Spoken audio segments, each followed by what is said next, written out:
বিরাগময় বুদ্ধের ধর্ম আর বিশুদ্ধ সর্বগুণে গুণান্বিত অনুত্তর পুণ্যক্ষেত্র বুদ্ধের শ্রাবক সঙ্গ এই ত্রিবিধ শ্রেষ্ঠ রত্নকে সর্বপ্রথমে স্মরণ করছি।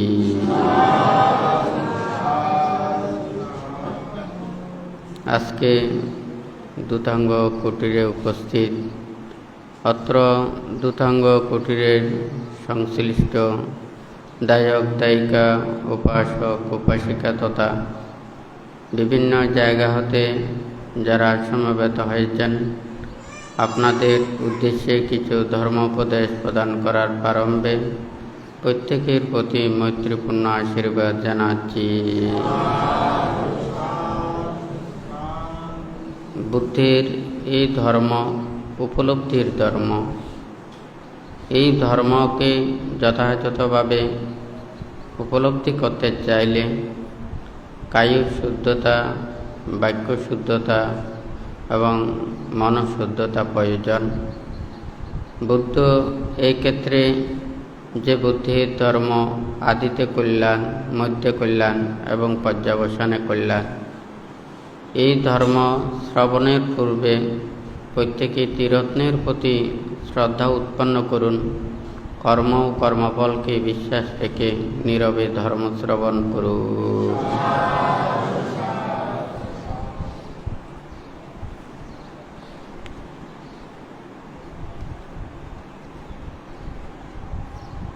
বুদ্ধ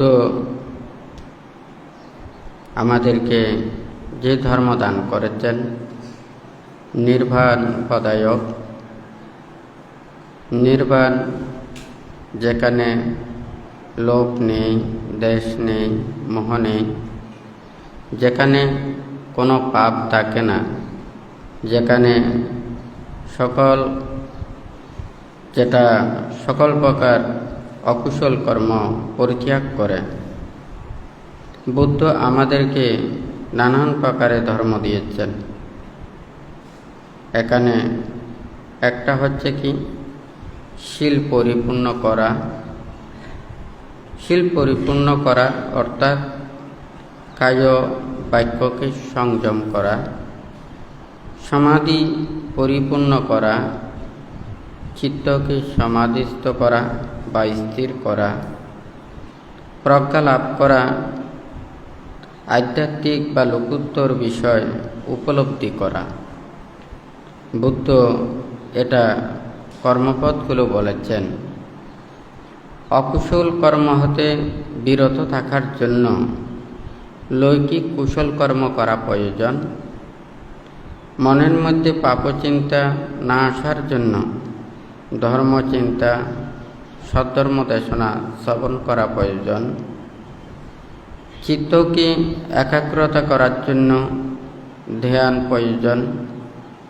চিত্তের লোভ, দেশ, মোহকে দূরীভূত করার জন্য সমত ও বিদর্শন ভাবনা করা প্রয়োজন।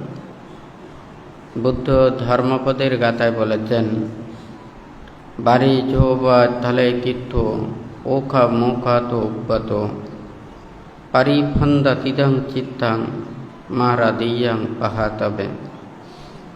বুদ্ধ এখানে বলেছেন, জলভাস হতে উদ্ধৃত ও অস্থলে নিক্ষিপ্ত মৎস্যের ন্যায় এই চিত্ত মাররাজ্যে যাবার নিমিত্তে বেকুল হয়, অর্থাৎ মন ত্যাগের কর্মপথ ছাড়িবার জন্য অস্থির হয়। আজকে আপনাদেরকে সেই প্রসঙ্গ নিয়ে এখন বানতে বলছেন। দেখুন, এই দেহের একটা হচ্ছে অদৃশ্য মন, আরটা হচ্ছে দেহ। যখন আপনি নীরবে স্থির হয়ে থাকেন, সেই অস্থির চিত্ত দ্বারা মানুষ কায় অসংযম, বাক্য অসংযম, মানুষের এই বিক্ষিপ্ততার কারণে তখন তাদেরকে উন্মত্তের মতো দেখা যায়। আসলে এই দেহ নাড়াচাড়া করে না, মনের অস্থিরতার কারণেই এটা নাড়াচাড়া হয়। ভিতরের যে মনোক্রিয়া রয়েছে, এই মন জাগ্রত হয়। একটা সাদা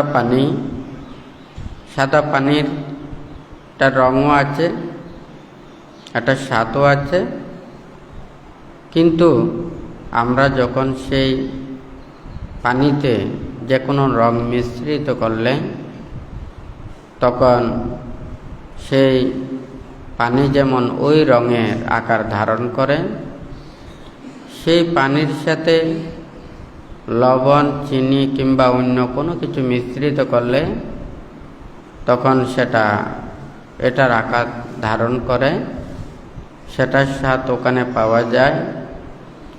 ঠিক তদ্রূপ মনও আমাদের এই সাদা পানির মতো। আমরা চোখ দিয়ে যখন নানান কিছু দেখি, কান দিয়ে যখন শুনি, আমরা যাহা কিছু স্বাদ আস্বাদন করি, এই দেহ দিয়ে কোনো কিছু স্পর্শ করলে তখনই এই মন আবার জাগ্রত হয়। যখন আমরা কোনো কিছু এখানে দেখব না, শুনব না, তখন আমাদের এইগুলো বিষয় নিয়ে চিন্তাটা আসে না। তাহলে ওই সাদা পানিতে যা রয়েছে সেই স্বাদ এবং বর্ণের আকার যেমন দেখা যায়, মনের মধ্যেও কোনো প্রকারের অকুশল চেতনা এগুলো জাগ্রত না হলেও তখন মন স্থির হয়, শান্ত হয়। এখানে মন জাগরিত হওয়ার জন্য বুদ্ধ কয়েকটা কর্মপদ দিয়েছেন। যেমন মানুষ অন্যায় এবং যখন অকুশল কর্ম করে, কখন অকুশল কর্ম সম্পাদন করে, যখন সে জ্ঞান ওখানে উৎপন্ন হয় না, অজ্ঞানের মধ্যে থাকে, তখন তাহারা অকুশল কর্ম করে। মানুষের সাংসারিক জীবন কর্মপথের জন্য কর্ম করা প্রয়োজন। সেই কর্মের পাশাপাশি যখন তাহাদের অবসর সময় সে অন্যায়, পাপ এবং অকুশল কর্ম করে, বুদ্ধ বলেছে যে সেই অকুশল কর্ম যখন না করার জন্য কুশল কর্ম করা, অর্থাৎ দায়িত্ব প্রতিপালন করা এবং কুশল কর্ম সম্পাদন করা। যখন সে কুশল চিন্তা করবে এবং কুশল কর্ম করবে, তখন কিন্তু অকুশল চেতনা, অকুশল কর্ম করার সুযোগটা হয় না। তাহলে অকুশল কর্ম পরিত্যাগের জন্য প্রয়োজন কুশল কর্ম। কারণ এই অকুশল কর্মকে প্রতিহত করবে এই কুশল কর্ম দিয়ে। এই কুশল কর্ম করতে গিয়ে বুদ্ধ এখানে কয়েক প্রকারের কুশল কর্ম বলেছে। একটা সৎ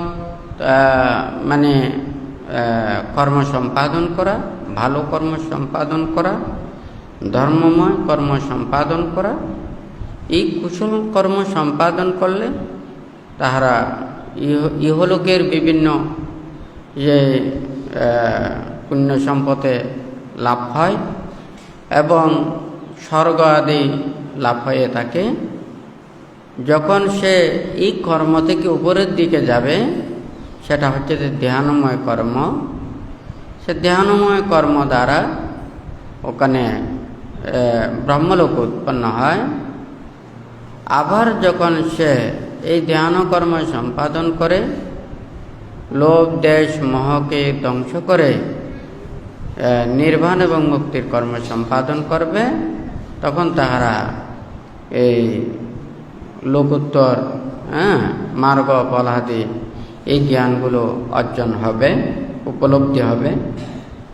তো যেই গাথাটা বলেছেন বুদ্ধ, দেখা যায় ওখানে পানির মধ্যে যে মাছগুলো রয়েছে, সে মাছ যেমন ওখানে কুলে ওখানে ফেললে সেই মাছটা যেমন ওখানে চটপট করে, ঠিক তদ্রূপ মনকে যখন স্থির করতে যায়, যখন ধ্যান করতে যায়, ত্যাগ অনুশীলন করতে যায়, তখন মন অস্থির হয়।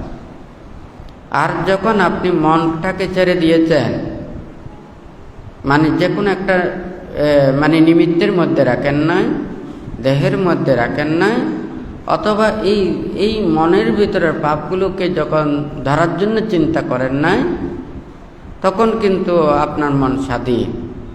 আপনার সেই দুঃখ অনুভব হচ্ছে না, চিত্তকে জানতে পারছেন না, এটাকে বুঝতে পারছেন না। এই যে মন, দেখুন আপনারা যখন ধ্যানে বসেন, মন কিছুক্ষণ পর কোথায় কোথায় চলে যায়, বেশিক্ষণ রাখতে পারেন না। যেখানে যেখানে আপনি ঘুরেছেন, যেগুলো যেগুলো দেখেছেন, যেগুলো যেগুলো শুনেছেন, যেখানে যেখানে কাজ কারবার রয়েছে, এগুলো সব একটার পর একটার পরে উঠতেছে। ঠিক নাকি বেঠিক? বুদ্ধ আমাদেরকে এই ত্যাগের কর্মপথের অনেক প্রকারের শিক্ষা দিয়েছে। এটা একটা শিক্ষা স্বর্গলোক পর্যন্ত, আর একটা শিক্ষা ব্রহ্মলোক পর্যন্ত, আর একটা হচ্ছে যে নির্বাণ পর্যন্ত। এটাকে কিভাবে আমাদেরকে ওখানে অনুশীলন করতে হবে। একজন সাংসারিক জীবনে যারা রয়েছে, কাজকর্ম না করলে এখানে চলে না।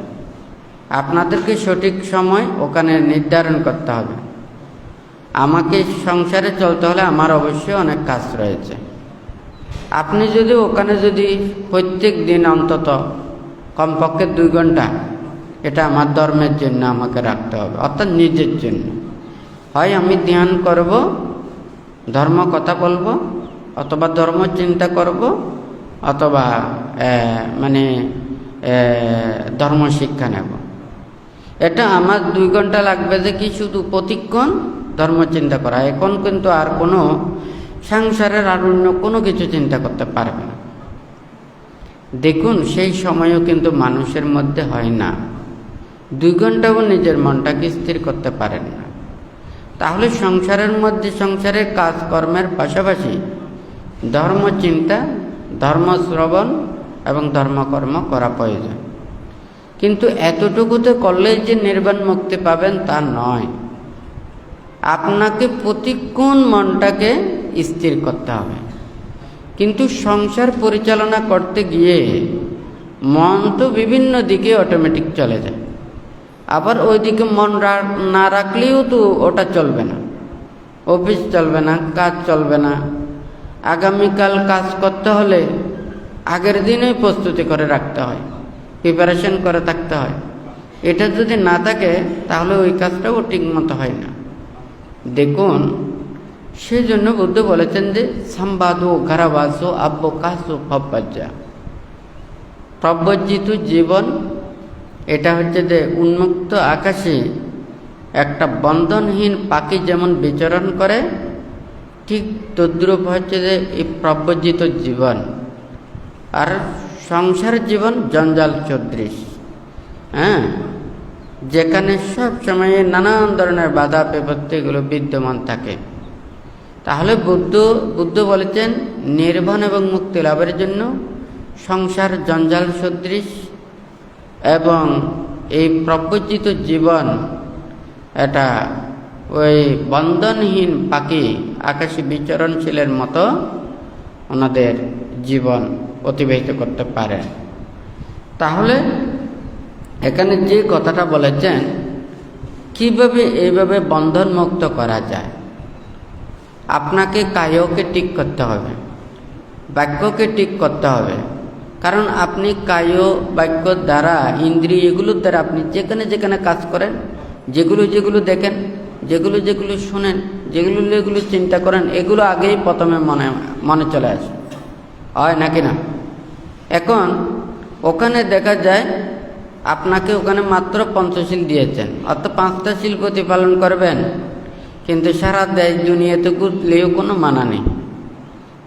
মনও এদিকে যাচ্ছে, এই ইন্দ্রিয় এদিকে যাচ্ছে, দেহও এদিকে যাচ্ছে।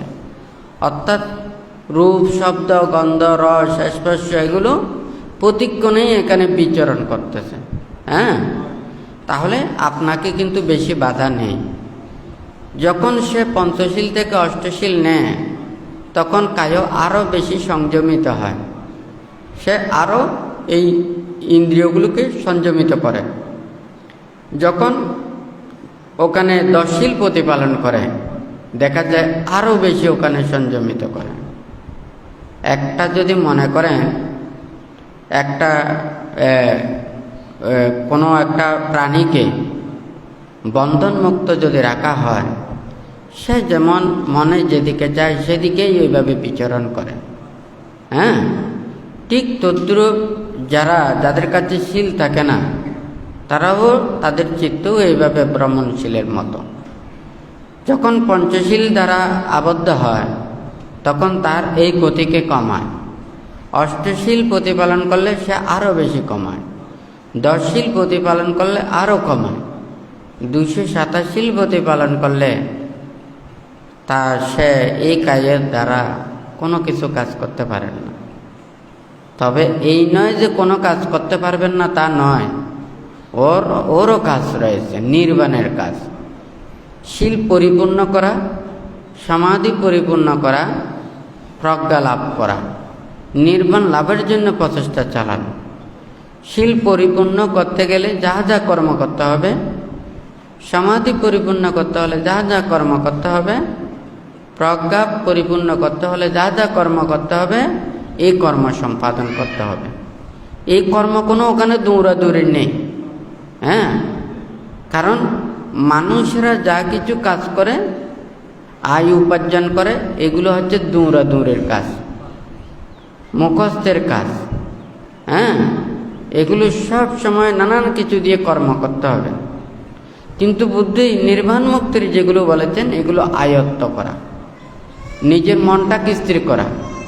দেহটাকে স্থির করতে গেলে তখন তাহাকে এই শীল দ্বারা তাহাকে আবদ্ধ করতে হবে। দেখা যায় ওখানে 227 মধ্যে আমাদের মানুষের মধ্যে যত প্রকারের অকুশল কর্ম করে, পাপ কর্ম করে, অকুশল বাক্য ভাষণ করে, যখন সে বাক্য সংযম রক্ষা করবে, কাজের দ্বারা কোনো ধরনের অন্যায় এবং পাপ করতে পারবে না, তখন সে আস্তে আস্তে মন স্থির হয়। সেই জন্য এখানে দেখা যায়, দেখুন প্রতিটা শীলেরও একটা কি আছে, একটা মাহাত্ম্য আছে, এটার একটা গুণ আছে, এটারও একটা কার্যকারিতা আছে। একজন গৃহী মানুষ এখানে মন প্রথম অস্থির, এটা হচ্ছে যে কি, তাহাদের জীবিকা আয় উপার্জন করতে হবে। এই আয় উপার্জন করতে হলে তাহাকে কি অর্থ উপার্জন করতে হবে। কেউ যদি অফিসে কাজ করে কিসের জন্য, বলবে যে অর্থের জন্য। সংসারের জীবিকার যেগুলো চাষবাস করতেছে, এগুলো কিসের জন্য, অর্থের জন্য।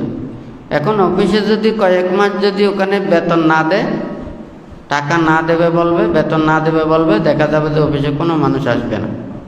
ঠিক নাকি বেঠিক?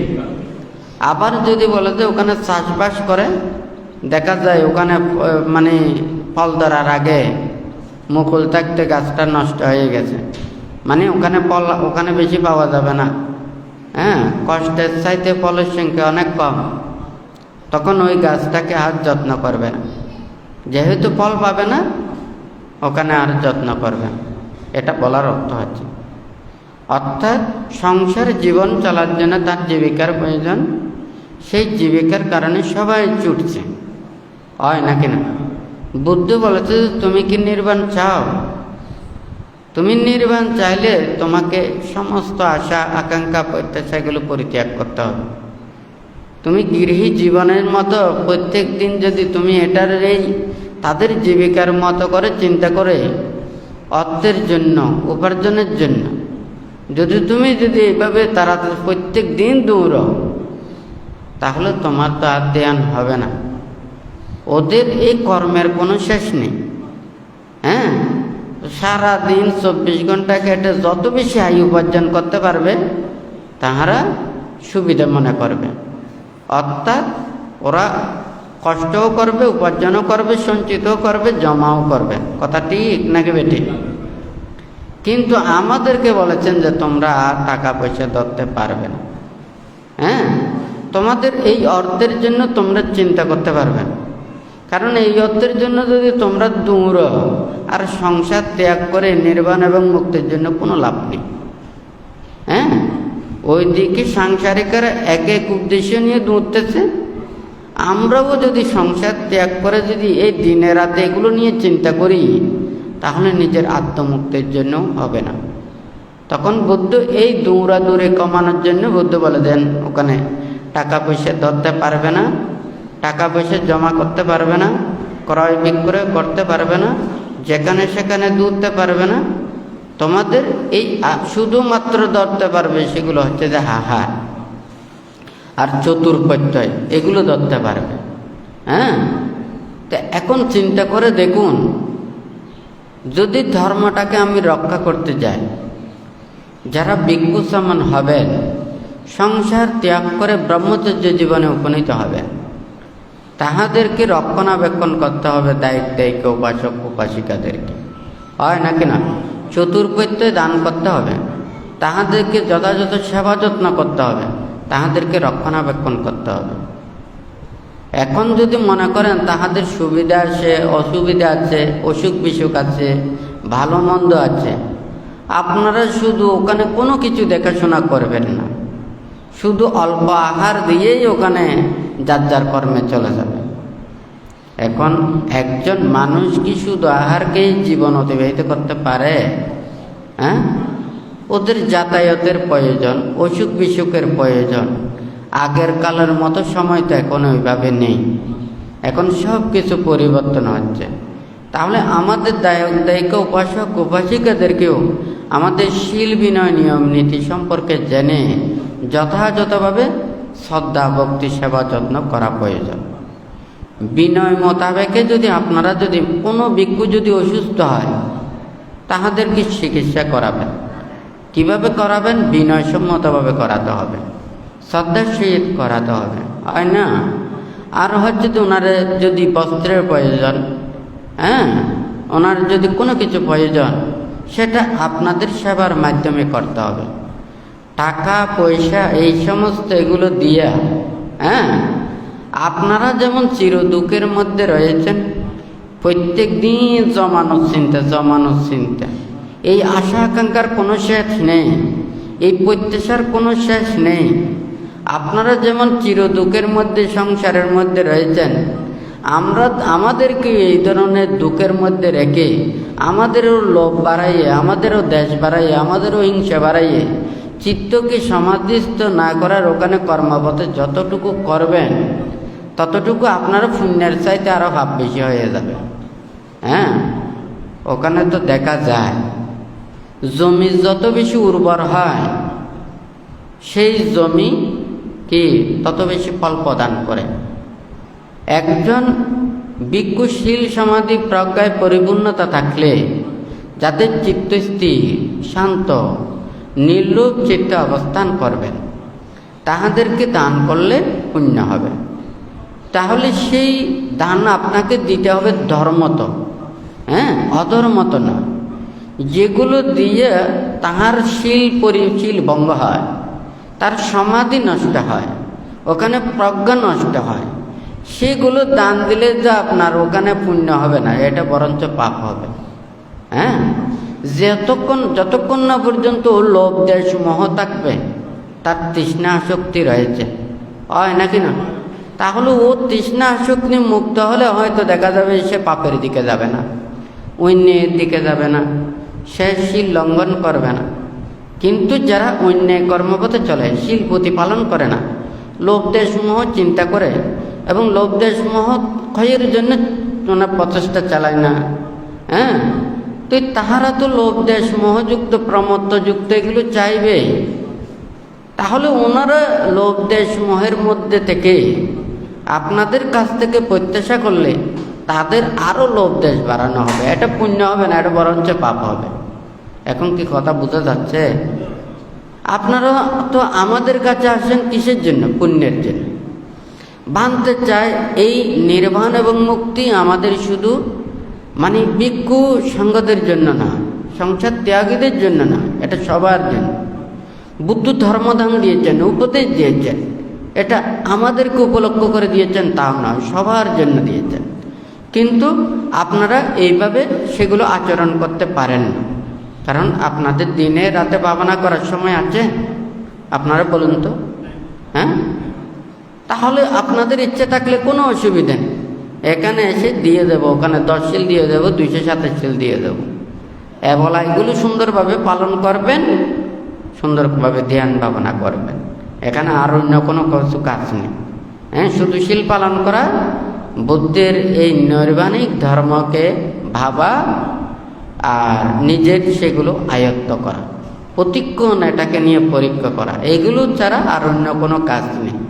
হ্যাঁ, তাহলে যাহারা যাহারা আগ্রহী, যারা এই যে মানে মুক্তির কর্মপথে আসতে চায়, এই ব্রহ্মচর্য জীবন যারা, আর অন্য কোনো কর্মপথ নেই, আকাশে চাপাদাং নাত্তি সামানুনাত্তি বাইরে। বুদ্ধ বলেছেন যে এই বুদ্ধের এই ত্যাগ এবং বিরাগময় ধর্ম ছাড়া আর অন্য কোনো কিছুতেই নির্বাণ এবং মুক্তির কথা বলেন না। ওনারা প্রমত্ততার কথা বলেন, বুদ্ধ কিন্তু প্রমত্ততার কথা বলেন না। বুদ্ধ সবসময় ত্যাগের কথা বলেন, যে যতটুকু ত্যাগ করতে পারবে, সংযমতার জীবন আচরণ করতে পারবে, এই লৌকিকতা পরিত্যাগ করতে পারবে, তত বেশি মুক্তির দিকে আসতে পারবে। সংসার ত্যাগের দিকে নয়, এটা বর্ধনের দিকে। দেখুন, যখন সংসারে আবদ্ধ হয় না তখন একাকী থাকে, সংসারে আবদ্ধ হলে তখন 2 জন হয়, এরপরে সংসার বর্ধিত হতে হতে হ্যাঁ, ছেলে মেয়ে নাতি পতি, এই আশা আকাঙ্ক্ষা প্রত্যাশা সব কিছু এটা বর্ধন হয়ে থাকে, এটা কোনো সময় কমে না। তাহলে ওখানে দেখা যায় সংসারমুখী ধর্ম সব এই দিকে ত্যাগের দিকে আসে না, ওখানে সব সময় বর্ধনের দিকে আসে, অর্থাৎ নির্বাণের দিকে আসে না। তো যাই হোক, সংসার ছাড়াও তো ওখানে মুক্তির দিকে আসাও সম্ভব নয়। হ্যাঁ, কারণ যারা ত্যাগের দিকে আসে, যারা সংসারের দুঃখ কষ্ট রোগ শোক ভয় উপদ্রব নানান কিছু এগুলো থেকে পরিত্রাণ পাবার জন্য, এই ভোগময় জীবনের যে ওখানে দুঃখ বেদনা মনস্তাপ, হ্যাঁ, এগুলো সবাই দেখতেছে, কিন্তু এটা উপলব্ধি করতে পারতেছে না। যার যত বেশি প্রিয়, যার যত বেশি ওখানে আকাঙ্ক্ষা, তার তত বেশি ওখানে মনোবেদনা। হ্যাঁ, এখানে কোনো কম নেই, যত উপরে উঠবেন তত বেশি পতনের ভয়, যে নিচে থাকবে তার পতনের ভয়ও কম। আর তাহলে আপনি যত বেশি এই লোভ দেশ মোহকে যত বেশি বাড়াবেন, তাহলে আপনার ভয়ও তত বেশি। যে যত বেশি এই লোভ দেশ মোহকে কমাবেন, তার ভয়ও কম। তাহলে সংসারকে ওখানে নিচের দিকে নামানো যায় না, এটা দিন দিন ওখানে বাড়তেই থাকে। সেই জন্য বুদ্ধির সময় দেখা যায়, বুদ্ধির ধর্ম উপদেশ নীতি শিক্ষা এগুলো যখন দিয়েছেন, ওখানে সংসার ত্যাগ করে ওখানে হাজার হাজার লক্ষ লক্ষ কোটি কোটি ভিক্ষু সমান ওখানে শিলময় জীবন ধ্যানময় জীবন ওনারা যাপন করেছেন। কিন্তু আজকাল আমাদের এই চিন্তাটা আমাদের আসে না, অনেকেই ইচ্ছে পোষণ করেন, কিন্তু ভাবতে চায় এটা সবার জন্য উন্মুক্ত। সবার ধর্ম নিয়ম নীতি শিক্ষা আমাদের প্রত্যেকেরই জানতে হবে। বুদ্ধ ওখানে ত্রিপিটকের যেই বুদ্ধ 84,000 ধর্মস্কন্ধ বর্ণনা করেছেন, বুদ্ধ এমন কোনো উপদেশ দেন না, মুক্তিগামী সপ্তগণ এই উপদেশগুলো শুনতে পারবেন না, জানতে পারবেন না, শিক্ষা গ্রহণ করতে পারবেন না। বুদ্ধ এই কথাটা বলেন না। বুদ্ধের এই ধর্মকে চতুর্দিকে সার্বজনীনভাবে বুদ্ধ ধর্মদান করেছেন, অর্থাৎ জাতি ধর্ম বর্ণ নির্বিশেষে বুদ্ধের এই মৈত্রীপদায়ক ধর্ম, নির্বাণপদায়ক ধর্ম, বিরাগপূর্ণ ধর্ম ওখানে দেশনা প্রদান করেছেন। মানুষ যখন রোগে আক্রান্ত হয়, কষ্ট পায়, সে যেমন এই রোগ থেকে নিরাময়ের জন্য ডাক্তারের শরণাপন্ন হয়, ওষুধ সেবন করে, ঠিক তদ্রূপ জন্ম জরা ব্যাধি মরণ এই দুঃখ থেকে পুনঃ পুনঃ জন্ম রোধ করা থেকে যারা নিবৃত্ত হতে চায়, এখান থেকে মুক্ত পেতে চায়, তাহলে এই বুদ্ধ নীতিতে আসতে হবে। বুদ্ধ দেখেছেন যে যতদিন পর্যন্ত এই প্রাণীগণ এই ইন্দ্রিয়ের প্রতি আসক্তি পরিত্যাগ না করবেন, ততদিন পর্যন্ত এই দেহের প্রতি তারা আসক্ত থাকবে। এই দেহের প্রতি আসক্ত থাকবে বিদায় এই দেহ পুনঃ পুনঃ লাভ করবে। হ্যাঁ, এই দেহ তার বিচ্ছিন্ন করতে চাইলে, তার জন্ম নিরোধ করতে চাইলে, তাহলে তাহাকে এই ইন্দ্রিয় সংযম করতে হবে, লোভ দেশ মোহকে ধ্বংস করতে হবে। হ্যাঁ, এইগুলোকে পরিত্যাগ করতে পারলে, এই দেহকে ধ্বংস করতে পারলে সে পুনঃ পুনঃ জন্ম নিরোধ হবে।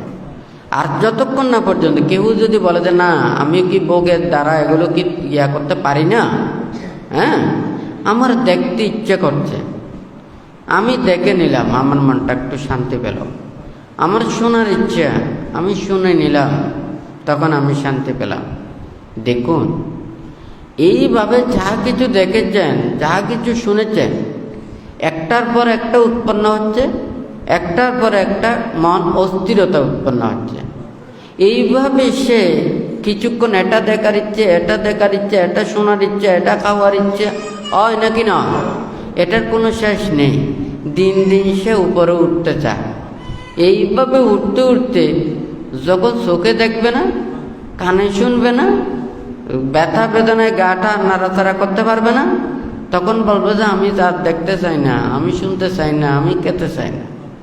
কিন্তু তাহাকে যদি জিজ্ঞাসা করা হয় আপনি কি দেখতে চান না, বলবে যে কি আমি দেখতে চাই, চোখে দেখতে পাই না সেই জন্য আমি দেখতে চাই না। তাহলে ইচ্ছা, আশা, আকাঙ্ক্ষা, প্রত্যাশা থাকবেই। তাহলে বুদ্ধ বলেছে যে কি, সে যদি বলে যে না আমার কোনো ইচ্ছে নেই, তাহলে আপনি ত্যাগ করুন। হ্যাঁ, সেও বলবে যে আমি তো আর ত্যাগ করতে পারবো না। হ্যাঁ, আমি তো আর বনে জঙ্গলে গিয়ে ধ্যান করতে পারবো না, আমি ত্যাগ অনুশীলন করতে পারবো না। আমি তো 24 ঘন্টায় আমার খেতে ইচ্ছে করে।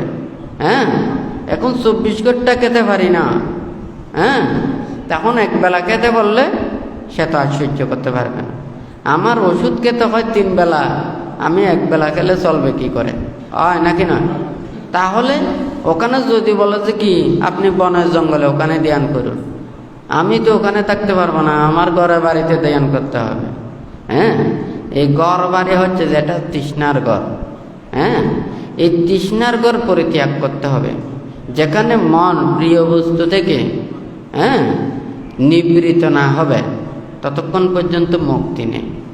বুদ্ধ সেই জন্যই ওখানে মনে করেন, ওখানে যে 45 বছর যাবৎ উনি ধর্মদান করেছেন, একটা জায়গাতে উনি অবস্থান করেন নাই। হয়তো ওখানে দীর্ঘদিন ওখানে শ্রাবস্তিতে ছিলেন, ওখানে যেহেতু দায়ক দায়িকারা শ্রদ্ধাবান, তো সেই হেতুতে বুদ্ধ ধর্মদান করার জন্য ওখানে দীর্ঘদিন ছিলেন। কিন্তু যেখানে সেখানে বুদ্ধ প্রমুখ ভিক্ষু সংঘরা ওনারা অনাসক্তভাবে বিহার করতেন। ত্যাগময় জীবন ওখানে ধারণ করতেন। যারা সংসারের মধ্যে আবদ্ধ, প্রতিক্ষণেই এই যে লোভ দেশ মোহের মধ্যে লিপ্ত, তাহারা এই ত্যাগের মতো বিচরণ করা সম্ভব নয়। তাহলে ভোগের দ্বারা কোনোদিন এই মুক্তি সম্ভব নয়। ত্যাগের মাধ্যমে তাহাদেরকে নির্বাণ দর্শন করতে হবে, এই মুক্তির দিকে প্রচেষ্টা চালাতে হবে। বুদ্ধ নানান উপায় এখানে দেশনা দিয়েছেন। তো বান্তে এগুলো বোঝানোর জন্য, সবাইকে শিক্ষা দেওয়ার জন্য এটা ধারাবাহিকতা আছে, একটা নীতিমালা আছে। এটা আমি যা ইচ্ছে তা মুখ দিয়ে বলে ফেললাম, বলা যায়। একটা জিনিস যেমন আপনাদের যার যার একটা মর্যাদা আছে। যারা ছোট কাল থেকে শীলময় ধর্মময় জীবনে আপনারা কষ্ট করে আপনারা ধর্মত জীবন আচরণ করেন, আপনারা জানবেন 5টা শীল প্রতিপালন করা কত কঠিন। আর যারা শীল বিনয় ধর্ম বলতে তারা কোনো কিছু জানে না, পাপ সাপ অন্যায় অপরাধ সারাদিন রাত্রি করছে, বড় বড় দান করবে, বড় বড় কাজ করবে, ধর্মকে বিশ্বাস করবে না, শীল পালন করবে না। হয়তো দেখা যাবে অনেক জনে প্রশংসা করবে, কিন্তু ধর্ম জ্ঞান লাভ হবে না। প্রকৃত পুণ্য অর্জন হবে না। বড় দিয়ে বড় কিছু হয় না। বুদ্ধ বলেছেন যে দানাং দাদান্তু শ্রদ্ধায়া, শ্রদ্ধার সহিত দান করা। শ্রদ্ধার সহিত দান করলে সেই পুণ্যটা বেশি হয়। হ্যাঁ, তাহলে ওখানে শীল প্রতিপালন করে এবং শ্রদ্ধার সহিত করলে আরও পুণ্যটা বেশি হয়। চিত্ত সমাধিস্থ হয়ে, হ্যাঁ, সমাধিপরায়ণ হয়ে দান করলে পুণ্যটা আরও বেশি হয়। আপনি প্রজ্ঞাযুক্ত হয়ে দান করলে আরও বেশি হবে। কারণ শ্রদ্ধা আছে, আর হচ্ছে যে ওখানে শীল আছে, সমাধি আছে, প্রজ্ঞা আছে। তাহলে সে তার দানের পুণ্যের আনিশংসটা এটা বেশি হয়। তো বুদ্ধ তো আমাদেরকে বলেছেন দানাং দাদান্তু শ্রদ্ধায়া, শ্রদ্ধার সহিত দান করা। যারা অনেক কষ্ট করে শুধু তারা পঞ্চশীল প্রতিপালন করে সারা জীবন কত কষ্ট করে জীবন অতিবাহিত করেছেন, তারা জানবেন শীল পালন করা কত কঠিন হয় নাকি না। আর যদি মনে করেন যারা প্রতিপালন করেন না, যাদের পাপে ভয় পাপে লজ্জা না থাকলে শীল উৎপন্ন হয় না। হ্যাঁ, আপনারা প্রত্যেকেই এখানে পোশাক পরেছেন কিসের জন্য? লজ্জা নিবারণের জন্য। যখন আপনাদের লজ্জা থাকবে না, তখন এই পোশাকের কোনো প্রয়োজন হবে না। তাহলে আমরা যদি নিজেদেরকে যদি বড় করি, জ্ঞানী করি, ভালো করি, তাহলে আমাদের নিজেদের আত্মমর্যাদাকে রক্ষা করব। আর আমরা যদি সেগুলোকে রক্ষা না করি, নিজেকে ধ্বংস করে। মুখের কথার একটা দাম আছে, একটা বিশ্বাস আছে, শ্রদ্ধা আছে। আমি সারাদিন যদি মিথ্যা নানান ধরনের উল্টা পাল্টা এই সেই কথা বলি, তাহলে আমি ধর্ম কথা বললে এটারও গ্যারান্টি কোথা থাকবে? সারাদিন 24 ঘন্টায় বলে হাজার হাজার মিথ্যা কথা হয় নাকি না? তাহলে ধর্মের কথা দিয়ে আপনি যে ওই ধর্ম কথাটা সত্য কথা বলবেন, এটাও কি বিশ্বাস করা যায়? তাহলে সামান্য স্বার্থের জন্য যে শীল পালন করতে পারে না, নীতি আচরণ করতে পারে না, সে লাভের জন্য ধর্মকেই বিক্রি করতে পারে। হ্যাঁ, হয় নাকি নয়? ধর্মকে বিকৃত করতে পারে না, তাহলে সে স্বার্থের জন্য সব কিছু বলতে পারে না।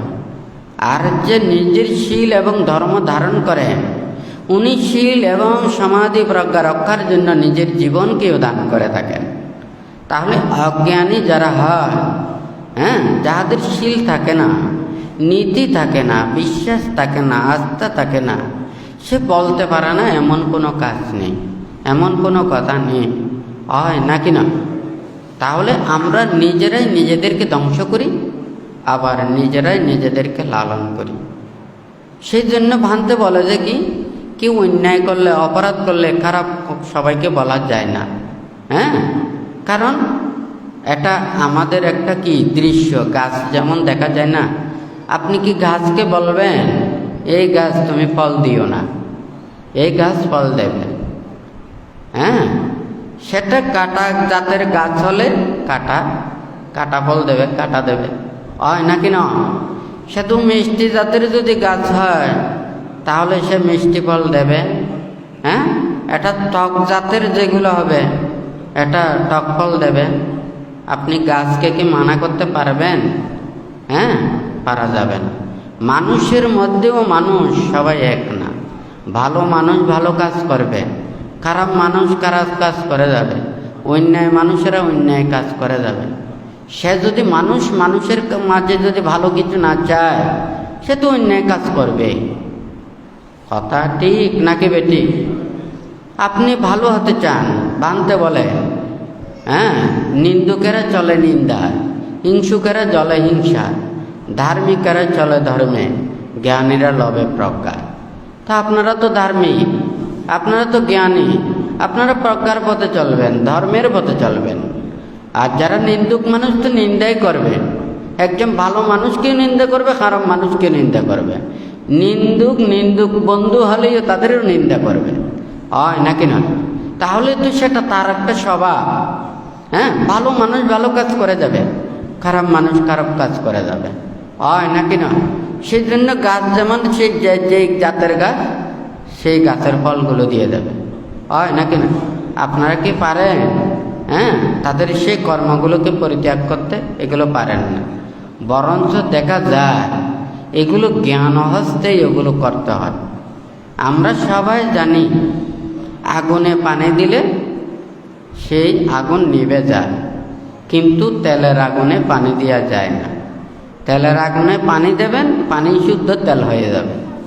হ্যাঁ, ঠিক তদ্রূপ অজ্ঞানী যারা, তাহাদের যতক্ষণ না পর্যন্ত নিজের মনের ভিতরে জ্ঞান উৎপন্ন না হবে, শ্রদ্ধা উৎপন্ন না হবে, ধর্মের প্রতি বিশ্বাস উৎপন্ন না হবে, ওদেরকে জ্ঞানী বানা যায় না। বুদ্ধির সময় ওখানে দেবদত্ত বুদ্ধির সান্নিধ্য ছিল।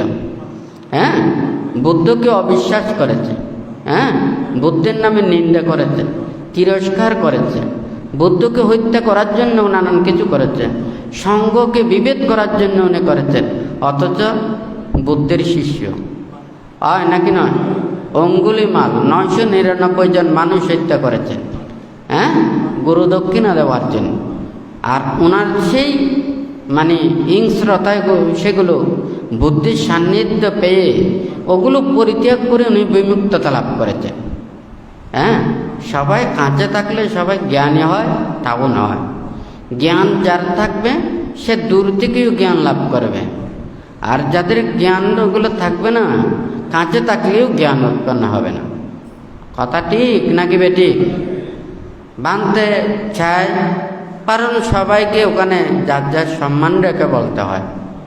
কারণ আমাদের তো বাবার মানুষ সমানের মানুষ আছে, দাদুর সমানের মানুষ আছে, আমাদের সমান মানুষ আছে, শিক্ষিত এবং এই বিভিন্ন পণ্ডিত, বিভিন্ন জ্ঞানী মানুষও আছে। তো ওখানে যার যার নিজের বিবেক চিন্তা করেই ওখানে চললেই তো হয়ে যায়। এখানে নির্বাণ এবং মুক্তির জন্য বুদ্ধ যা উপদেশ দিয়েছেন, কেউ সে পণ্ডিত বলুক, সে একজন লৌকিক জ্ঞানী বলুক, লৌকিক শিক্ষিত বলুক, যে যেই শিক্ষায় পারদর্শী, সে অবশ্যই ওখানে সেই সম্পর্কে দক্ষতা এবং জ্ঞানী, কিন্তু নির্বাণ সম্পর্কে নয়। নির্বাণ এটাও আর একটা কর্মপথ। এই কর্মপথে যেতে হলে তাহলে এই ত্যাগের কর্মপথে যেতে হবে। এখানে বইপত্র খাতা কলম দিয়ে না, বইপত্র খাতা কলম ফেলে যা কিছু মুখস্থ এবং আয়ত্ত করে নির্জন অরণ্যে গিয়ে নিজেকে জয় করতে হবে।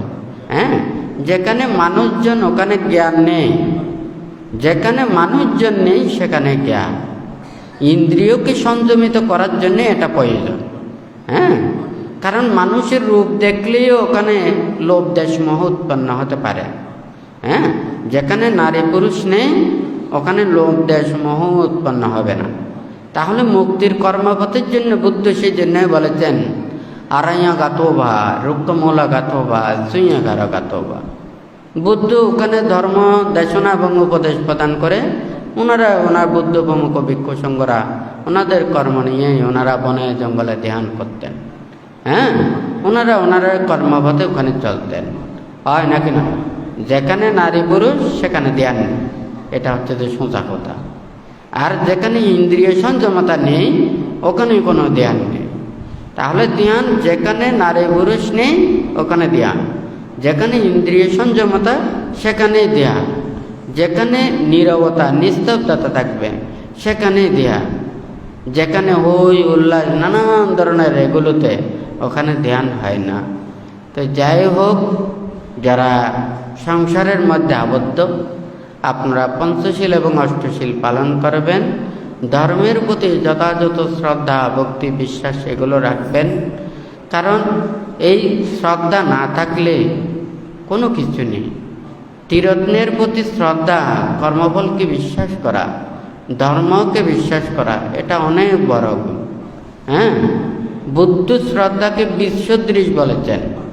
এই পৃথিবীর সমান যদি আপনার ভূমিও যদি হয়, উৎকৃষ্ট জাতের বীজ যদি আপনার কাছে না থাকে, তাহলে আপনি ভালো ফসল ফলাতে পারবেন না। তাহলে ভালো জাতের বীজই, ভালো গাছই আপনাকে ভালো ফল প্রদান করবে। বুদ্ধ সেই জন্য ওখানে শ্রদ্ধাকে বিশ্বদৃশ বলেছেন।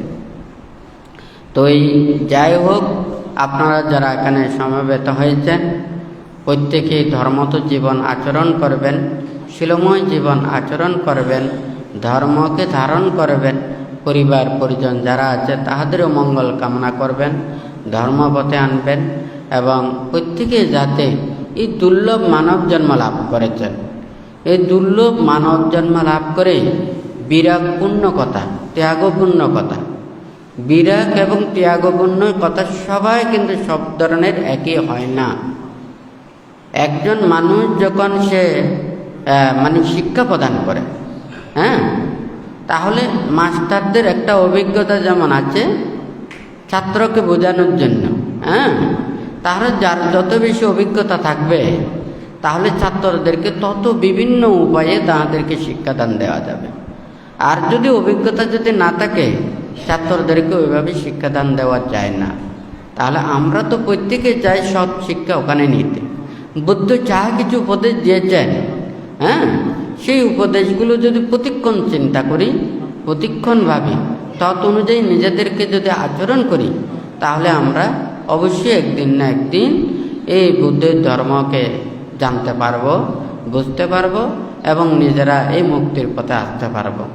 তো যাই হোক, এই দুর্লভ মানব জন্ম লাভ করে আপনারা যাতে এই দুর্লভ জীবনকে আপনারা যাতে আরও বেশি সুলভ করতে পারেন এবং এই যে মনুষ্য জন্মকে সার্থক করতে পারেন, যতদিন পর্যন্ত নির্বাণ সাক্ষাৎ করতে না পারেন সৎ কল্যাণ মিত্র শিলবান ধর্মত তাহাদের সান্নিধ্য লাভ করবেন এবং সান্নিধ্যে থাকবেন এবং সৎ মাতা পিতা লাভ করবেন।